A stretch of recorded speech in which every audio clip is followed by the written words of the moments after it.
Boa noite, igreja. Que a graça, a paz, nosso Senhor Jesus, seja com todos nós. Amém? Amém, igreja. Para quem estava no nosso último culto, viu que o tema do nosso último culto foi Começando Leve. O tema de pregações do nosso mês de janeiro vai ser todos começando com começando. Palavra repetida.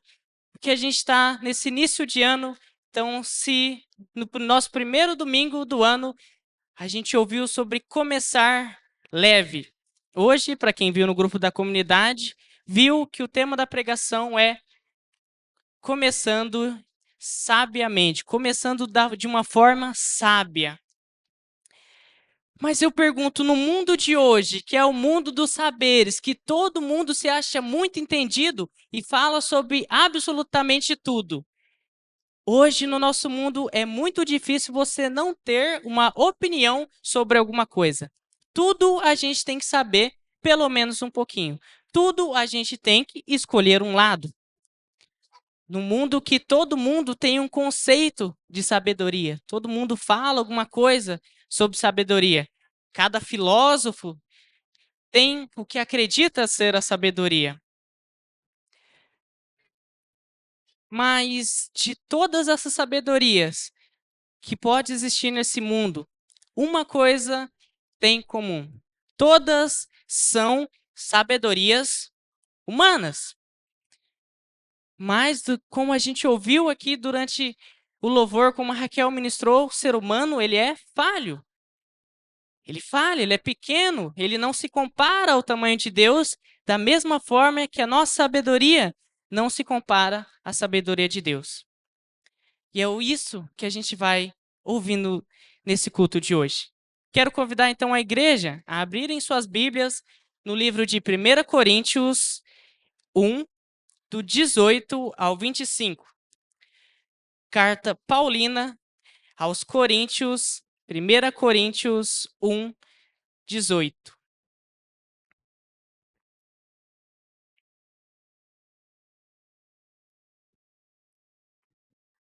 1 Coríntios, capítulo 1, dos versículos 18 até o 25. 1 Coríntios 1, 18 a 25. Amém? Passo a ler então. Certamente a palavra da cruz é loucura para os que se perdem, mas para nós que estamos sendo salvos, ela é o poder de Deus. Pois está escrito: destruirei a sabedoria dos sábios e aniquilarei a inteligência dos inteligentes. Onde está o sábio? Onde está o escriba? Onde está o questionador desse mundo? Não é fato que Deus tornou louca a sabedoria desse mundo? Visto que na sabedoria de Deus o mundo não conheceu por sua própria sabedoria, Deus achou por bem salvar os que creem por meio da loucura da pregação. Porque os judeus pedem sinais e os gregos buscam sabedoria. Mas nós pregamos o Cristo crucificado, escândalo para os judeus e loucura para os gentios. Mas para os que foram chamados, tanto os judeus como os gregos, Cristo é o poder de Deus e a sabedoria de Deus. Porque a loucura de Deus é mais sábia que a sabedoria humana e a fraqueza de Deus é mais forte do que a força humana. Então, loucura, sabedoria, é isso que a gente vai ouvir hoje. O apóstolo Paulo começa esse texto nos dizendo que a mensagem da cruz é loucura para os que estão perecendo, ou seja, para os que estão sendo condenados, aqueles que ainda não foram alcançados pela graça de Jesus, aqueles que ainda vivem deliberadamente no pecado. Mas por que o apóstolo Paulo diz que a mensagem da cruz é loucura para aqueles que estão perecendo? E por que que isso ainda faz tanto sentido no nosso mundo de hoje? Como as pessoas desse mundo, como aqueles que ainda não creem, olham para as igrejas, olham para manifestações, evangelismos que as pessoas fazem e veem isso como uma loucura. veem isso como você está perdendo o tempo da sua vida. Muitos acreditam que passar tempo na igreja é perda de tempo, tempo que podia estar sendo gastado para ganhar dinheiro. O mundo não consegue ver como Cristo é a sabedoria e o poder de Deus. Eles nos veem como loucos. Porque é mais fácil. É mais fácil eu ver a igreja como uma loucura, como um bando de loucos. É mais fácil eu olhar para a pregação, para a cruz, morto na cruz, crucificado pelos nossos pecados, ressurreto e falar que isso é loucura. É mais fácil. Porque crer nisso tudo, crer nessa loucura, é acreditar que existe uma vida eterna, que tem uma pessoa que pode te dar ela. Mas isso vem com algumas coisas. Vem com a gente negar nós mesmos, tomarmos a nossa cruz, buscarmos esse Deus todos os dias. É mais fácil a gente falar que é tudo loucura. Por isso o mundo ainda vê a cruz como uma loucura. Porque crer nisso significa ter fé num Deus. Significa crer não só na cruz, mas em toda a palavra de Deus, toda a Bíblia.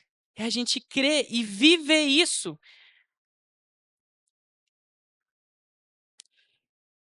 E aí vem a pergunta: enquanto o mundo bate, porque desde que começou o cristianismo, o mundo tenta cancelar, tenta acabar com o cristianismo, tenta de todas as formas que existem provar que Deus está morto, que ele nunca existiu, tenta dar vários argumentos, distorcer a realidade, usar números para tentar colocar como mentira a existência de um Deus. Teorias, experimentos, tudo isso para provar que o nosso Deus não existe.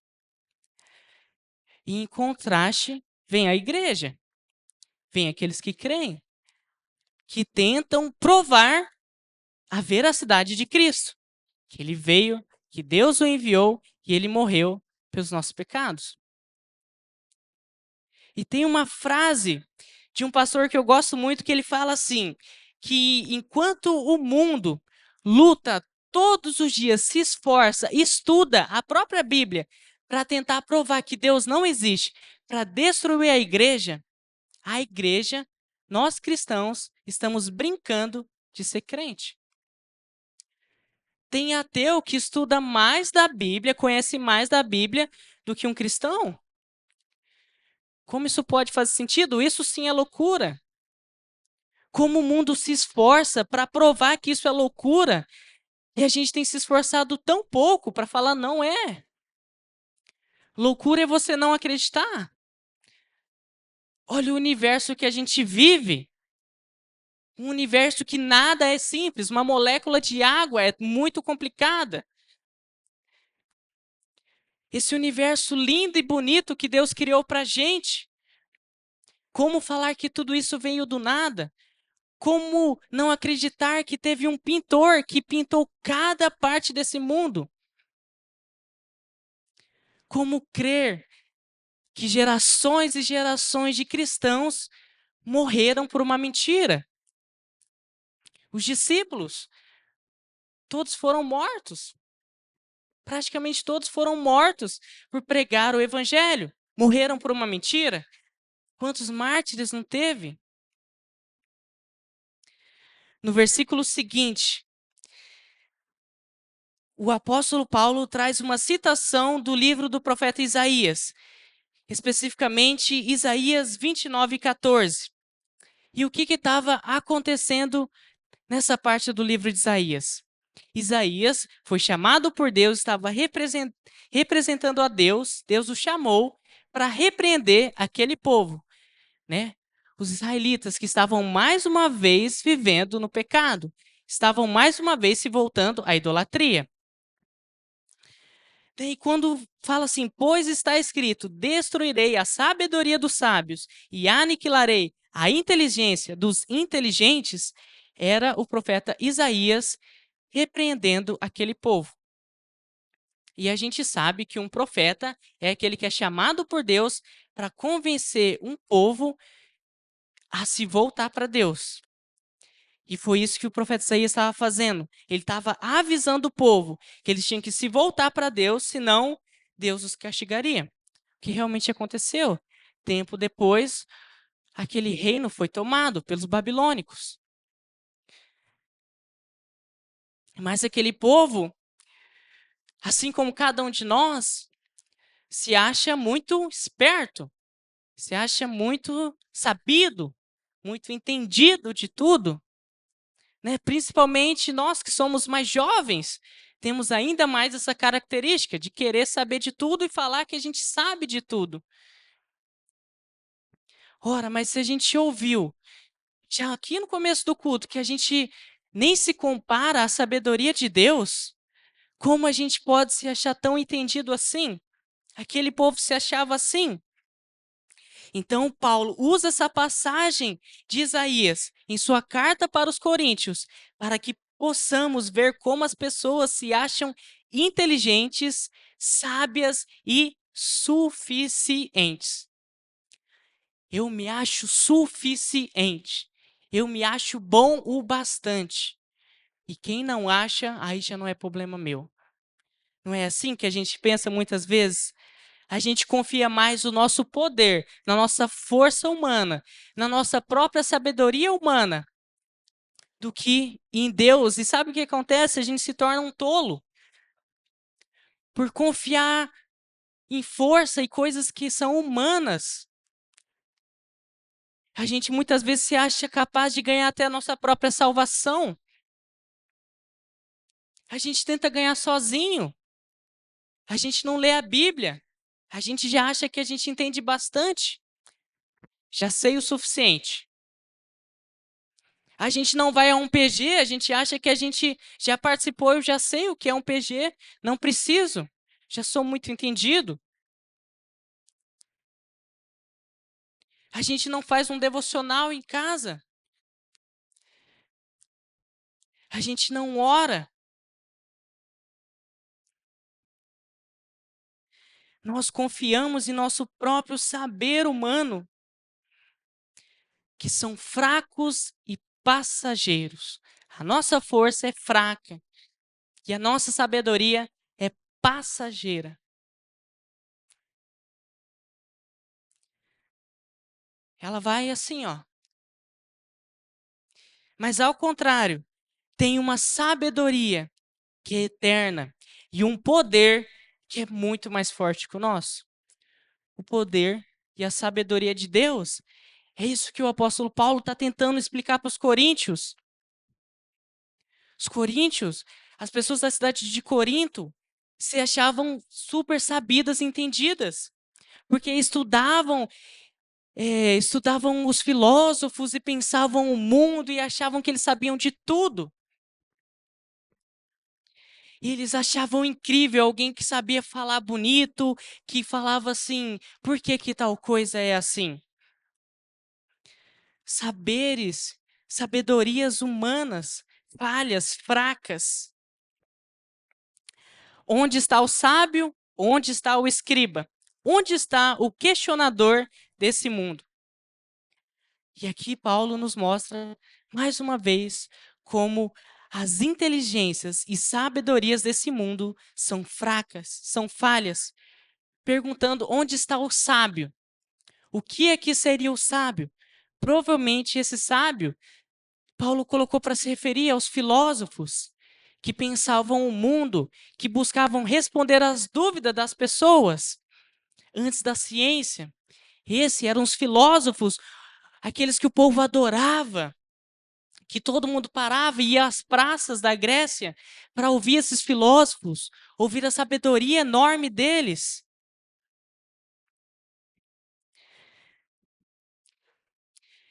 E que era uma grande referência de sabedoria da época.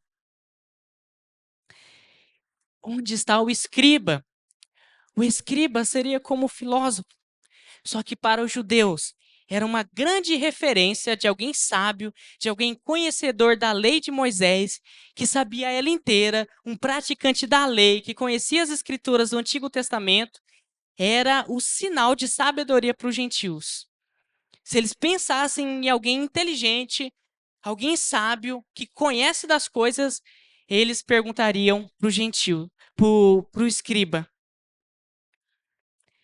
E ele termina: onde está o questionador desse mundo? O questionador seria aqueles que ficavam no palácio, que se perguntavam as coisas. Às vezes não tinham nem resposta. A tarefa deles era realmente questionar. Por que que a lua é assim? Por que que o sol se põe? Os gregos, os coríntios, estavam atrás de alguém que suprisse e maravilhasse ele com palavras bonitas. É o exemplo do questionador. Às vezes ele não tinha nem resposta. Eles estavam indo atrás de um estilo de vida. Eles estavam indo de alguém que sabia das coisas. Preencheu um vazio dentro deles. Final do versículo 20. Não é fato que Deus tornou louca a sabedoria deste mundo? Deus tornou a sabedoria desse mundo falha, tornou louca. Sabe por quê? Porque hoje as pessoas tentam e tentam, os ateus, provar que Deus não existe. Mas como a gente falou no início, Deus fez um trabalho tão perfeito, tão maravilhoso, que foi criar cada um de nós, que foi criar os céus, a terra, o universo, de uma forma tão esplêndida, tão bonita, que é impossível você provar que tudo isso veio do nada. Que é impossível você acreditar que não tem um criador por trás disso, um designer que pensou tudo isso. Tornou louca a sabedoria desse mundo, porque eles se acham muito inteligentes, eles são cheios de si, eles se prendem à sabedoria deles mesmos e assim perecem. O versículo 21. Visto que na sabedoria de Deus o mundo não o conheceu por sua própria sabedoria, Deus achou por bem salvar os que creram por meio da loucura da pregação. Ou seja, na sabedoria humana, a gente não conseguiu conhecer a Deus. Na sabedoria humana, a gente não se aproximou da sabedoria de Deus. Na sabedoria humana, a gente não alcançou os céus. Tentaram construir uma torre. Deus confundiu as línguas, não deixou eles chegarem lá em cima. Se achavam sábios. Mas Deus já sabia, era mais sábio. Na sabedoria humana, o ser humano ainda não conseguiu salvar a sua própria vida. Estamos condenados. Somos pecadores. Na sabedoria humana, ele ainda não inventou algo para tirar o pecado de dentro da gente. Somente a sabedoria de Deus pode. Por isso, Deus achou bom salvar aqueles que creram por meio da loucura da pregação. Deus achou bom. Sabe por quê? Para provar para o ser humano que ele é falho, que ele é fraco, que ele não pode confiar só em si mesmo. Para que nenhum ser humano se glorie, fale: eu me salvei, eu sou capaz de me salvar. Se eu quiser, eu vou para o céu. Não, só Deus pode te dar isso. Só Deus. E para isso, você tem que acreditar nisso, que o mundo te propõe como loucura. A loucura da pregação, a loucura de acreditar que veio um homem enviado por Deus, viveu até os seus 33 anos, morreu pelo seu pecado, só ele, o único santo, Esse homem, depois de 3 dias, ressuscitou. E hoje, se você o aceitar, se você abrir a porta do seu coração para ele, ele quer te dar a vida eterna. É nisso que a gente tem que acreditar. É nisso que eu espero que a gente já acredite. Ou que a gente saia daqui com fé nisso. Nessa loucura, nisso que o mundo diz ser loucura. A loucura da pregação. Porque para o mundo, para aqueles que estão perecendo, é loucura.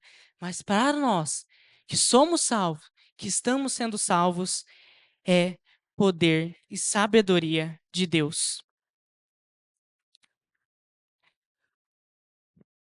Versículo 22 e 23 diz assim: porque os judeus pedem sinais e os gregos buscam sabedoria, mas nós pregamos o Cristo crucificado, escândalo para os judeus e loucura para os gentios.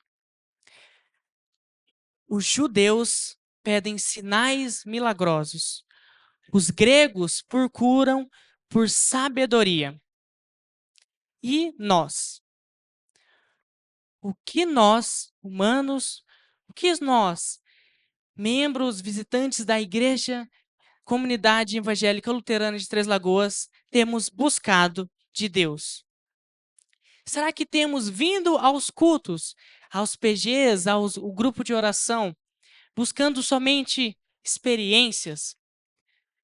Buscando que Deus se revele a nós de uma forma sobrenatural? Que a gente se arrepie durante um louvor? Que a gente sinta alguma coisa, comece a chorar? Será que a gente tem vindo à igreja buscando experiências? E não é que as experiências sejam algo que é ruim. As experiências nos ajudam a fortalecer a nossa fé. Mas a nossa fé, o nosso motivo de vir à igreja, não pode ser buscar experiências. Não pode ser a nossa fé depender de experiências. Porque quando a gente não a tem, a nossa fé desaba. Quantos cristãos a gente não vê que é assim? Vivem por experiência. Vêm à igreja e falam: hoje eu não senti a Deus. E se afastam e perecem. Será que temos vivido assim? Ou será que temos sido mais parecido com os gregos, buscando sabedoria, buscando uma resposta para algo que a gente não entende? Será que temos vindo à igreja atrás de palavras boas, através de prosperidade, de palavras de amor, de conquista? Será que a gente vem aqui toda vez esperando o pastor falar: se você crer, você vai ser abençoado, vai se tornar rico, você nunca mais vai passar por dificuldades, tudo na sua vida vai ser uma bênção? E aí o pastor chega e te confronta com seu pecado e você para de vir?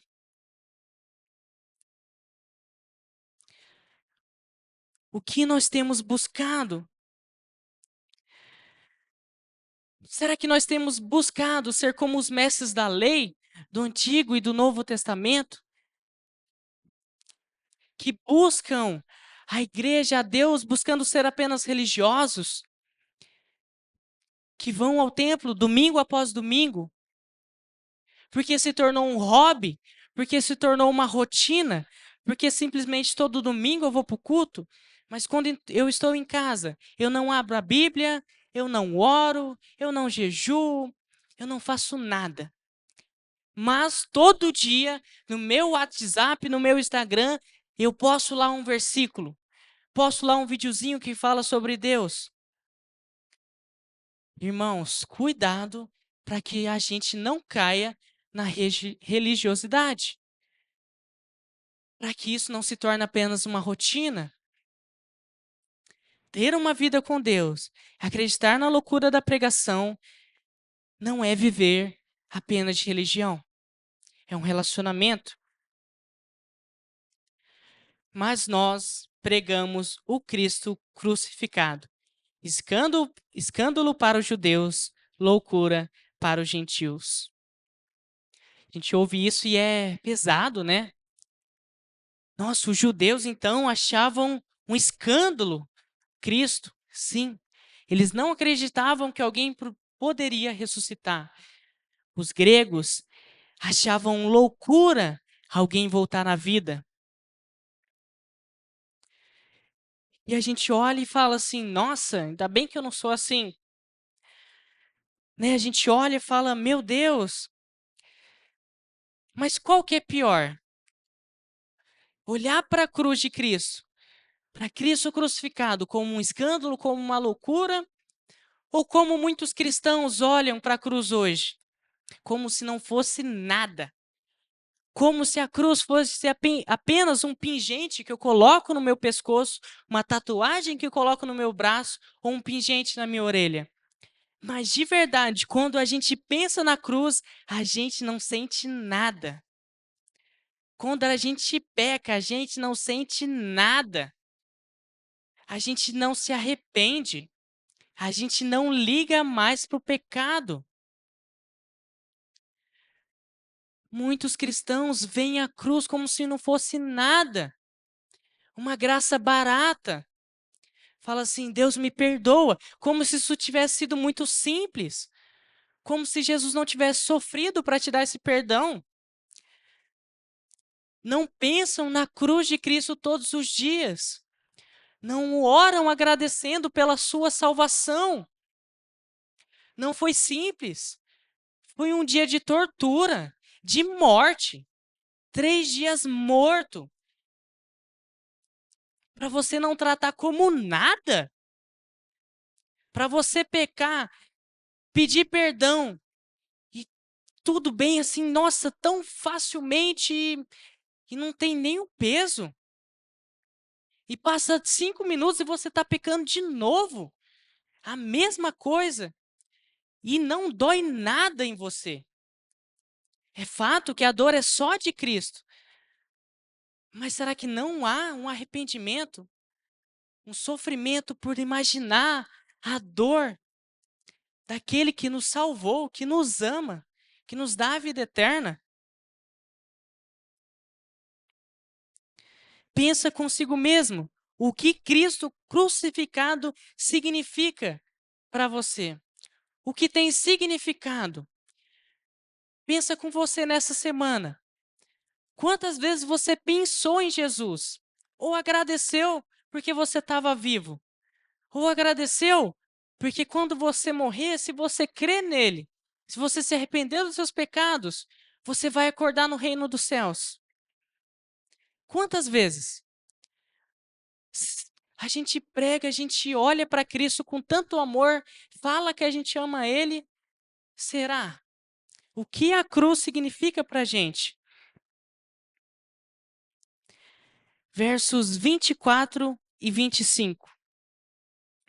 Mas para os que foram chamados, tanto judeus como gregos, Cristo é o poder e a sabedoria de Deus, porque é loucura de Deus, é mais sábia do que a sabedoria humana, e a fraqueza de Deus é mais forte do que a força humana.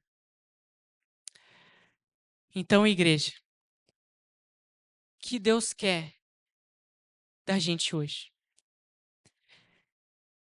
Eu espero que você já tenha ouvido e tenha entendido algo que Deus quis falar hoje, durante essa pregação. Alguma coisa ficou no seu coração hoje. E concluindo tudo o que ouvimos aqui hoje, o mundo pode achar tudo isso uma loucura. Pode achar a gente pegar o folhetinho no final do culto. Talvez tiver acabado, pedir para a Daline, ela também tem o documento desse folhetinho. O mundo pode achar uma loucura a gente ler a Bíblia todos os dias, virmos ao culto todos os dias, virmos ao culto todo domingo, não apenas quando dá tempo, mas o domingo, o culto se tornar uma prioridade, que eu deixo de ir a um restaurante com a minha família para vir com a minha família no culto, sem exceção, sem faltar. O mundo acha isso uma loucura e pode achar uma loucura a gente orar todos os dias. Eles acham que é loucura a gente olhar, orar para um Deus que a gente nunca viu e ter certeza que Ele nos ouve, porque eu tenho certeza que Ele me ouve. O mundo acha tudo isso loucura e pode achar, mas para nós que cremos, isso é o melhor das nossas vidas. Isso é a certeza da nossa salvação. É nisso que a gente se baseia. É isso. Cristo é quem a gente ama, é quem a gente tem que escolher todos os dias da nossa vida.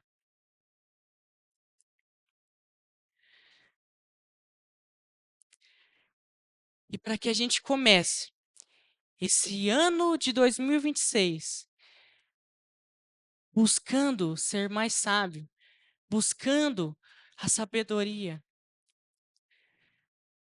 Deus está nos desafiando. Porque o mundo está acumulando sabedoria humana, sim, mas para tentar com essa sabedoria humana destruir a igreja. E a igreja tem que responder. A igreja tem que se levantar. E não vai ser, não tem que ser só eu, não tem que ser a Daline. Não é porque, eu sou só um membro. Não. Deus chama a todos a pregarem o evangelho, a todo ser, a toda criatura. Todos nós. Não tem menor, não tem maior. Se o mundo acha que é loucura buscar a palavra de Deus, orar, jejuar, lutar contra o nosso pecado todo dia e lutar até mesmo contra nós mesmos, se o mundo acha que tudo isso é loucura, que a gente se esforce para que nesse ano de 2026 sejamos os mais loucos para o mundo, o mais louco possível. Se o mundo acha que orar é loucura, Deus nos desafia a ser um louco, orando todos os dias. Se o mundo acha que buscar a palavra é loucura, que a gente pegue esse folhetinho e leia a Bíblia todos os dias. Se o mundo acha que é loucura jejuar, que a gente crie esse hábito, que é muito bom. Igreja, nessa semana eu tive 2 jejuns, por 2 motivos específicos. Um pelo Ministério Jovem, né, pela reunião, e outro porque a gente respondeu uma ferramenta para pensar o ano do Ministério Jovem. E quão bom é jejuar, é enfraquecer a nossa carne, enfraquecer esse mal que há em nós e deixar que Deus floresça o Espírito Santo dentro de nós. Para o mundo isso é loucura, para eles não faz sentido, mas para a gente é a sabedoria que Deus deu para que a gente faça. Se o mundo acha que tudo isso é loucura, que sejamos loucos então. Porque é melhor ser um louco para o mundo do que um louco para Deus. Pois está escrito: Mas Deus lhe disse: Louco, esta noite lhe pedirão a sua alma. E o que você tem preparado? Para quem será? Lucas 12, 20. Quero convidar o Ministério de Louvor a ir subindo. E eu queria terminar essa pregação que a gente refletisse sobre essa frase, porque é melhor ser um louco para o mundo do que ser um louco para Deus. A palavra louco, para quem está fazendo o estudo da Bíblia, apareceu e Jesus nos proíbe, fala que não é certo a gente chamar outra pessoa de louca. Sabe o que isso significa? A palavra grega ali, ela significa quando você chama alguém de louco, de descrente, alguém que pratica o mal. E é contrário à palavra de Deus, que não aceita a palavra de Deus. Essa frase: é melhor você ser um louco para o mundo e ser sábio para Deus do que buscar a sabedoria humana, ser sábio aos olhos do seu pai, aos olhos do seu patrão, mas Deus te chamar de louco, alguém que não conhece, alguém que não o ama, alguém que age contrário à palavra dele.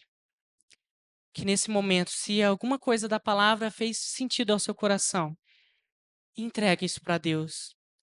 Se você tem buscado mais a sabedoria desse mundo do que ser sábio para Deus, entregue isso para Deus. Fala, Senhor, eu quero ser sábio da sua sabedoria. Eu quero que tu seja o meu mestre, o meu Deus, de todo o coração.